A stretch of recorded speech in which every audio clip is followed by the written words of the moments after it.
Hello friends, আজ আমি আপনাদের সাথে খুবই সহজ পদ্ধতিতে কেকের রেসিপি শেয়ার করব।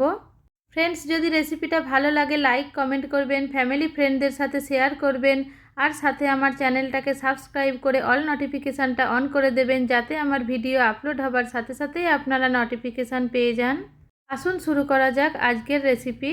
এর জন্য প্রথমে একটা মিক্সিং বাউলের মধ্যে হাফ কাপ ময়দা নিয়ে নেব, সাথেই 1/4 কাপ চিনি নিয়ে নেব, 1/4 cup powder milk, 1/4 cup refined oil,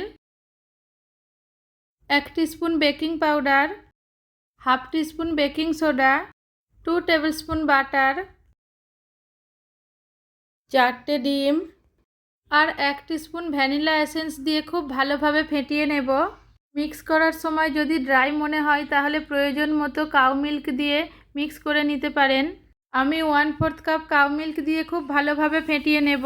ফেটিয়ে নেবার পর চেক করে নিতে হবে এর মধ্যে একটুও যেন লাম্পস না থেকে যায়। এইভাবে লাম্পস ফ্রি করে ফেটিয়ে নিয়েছি। এইখানে আমি কিছু টুটি ফুটি আর কিছু চপড করে নেওয়া ড্রাই ফ্রুটস নিয়েছি। এখন এর মধ্যে সামান্য একটু ময়দা দিয়ে মিক্স করে নেব। ফ্রুটসের মধ্যে আমি কাজু আর কিশমিশ নিয়েছি। এইবার এইটাকে ফেটিয়ে নেওয়া ব্যাটারের মধ্যে দিয়ে মিক্স করে নেব। কিছুটা টুটি ফুটি রেখে দিলাম পরে ইউজ করার জন্য। এখন একটা কেক মোল্ডের উপর অয়েল গ্রিজ করে নেব। এইবার বানিয়ে নেওয়া ব্যাটারটা কেক মোল্ডের মধ্যে ঢেলে দেব। এইবার কেক মোল্ডটাকে এইভাবে ট্যাপ করে নেব। এইভাবে ট্যাপ করে নেওয়ার ফলে এর মধ্যে থাকা এয়ার বাবলসটা বেরিয়ে যাবে। এর উপর কাজু আর টুটি ফুটি দিয়ে ডেকোরেট করে নেব। মাইক্রোওয়েভটাকে 180 ডিগ্রি সেন্টিগ্রেডে প্রিহিট করে রেখেছি। এখন কেক মোল্ডটাকে এর মধ্যে দিয়ে 25 মিনিটের জন্য বেক করে নেব। 20 মিনিট পর একবার চেক করে নিয়েছিলাম, কেকটা রেডি হয়ে গিয়েছে। এখন ওভেন থেকে বার করে এটাকে ঠান্ডা করে নেবার পর ডিমোল্ড করে নেব। দেখুন এইভাবে একটা স্টিক দিয়ে চেক করে নিচ্ছি।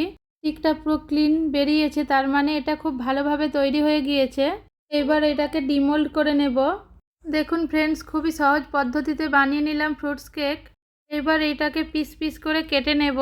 ফ্রেন্ডস, যদি আমার রেসিপিটা ভালো লাগে লাইক কমেন্ট করবেন, ফ্যামিলি ফ্রেন্ডদের সাথে শেয়ার করবেন, আর সাথে আমার চ্যানেলটাকে সাবস্ক্রাইব করে অল নোটিফিকেশানটা অন করে দেবেন, যাতে আমার ভিডিও আপলোড হবার সাথে সাথেই আপনারা নোটিফিকেশান পেয়ে যান। আজকের মতো এখানেই শেষ। আবার ফিরে আসছি অন্য একটা রেসিপির সাথে। ততক্ষণের জন্য bye, take care, thank you.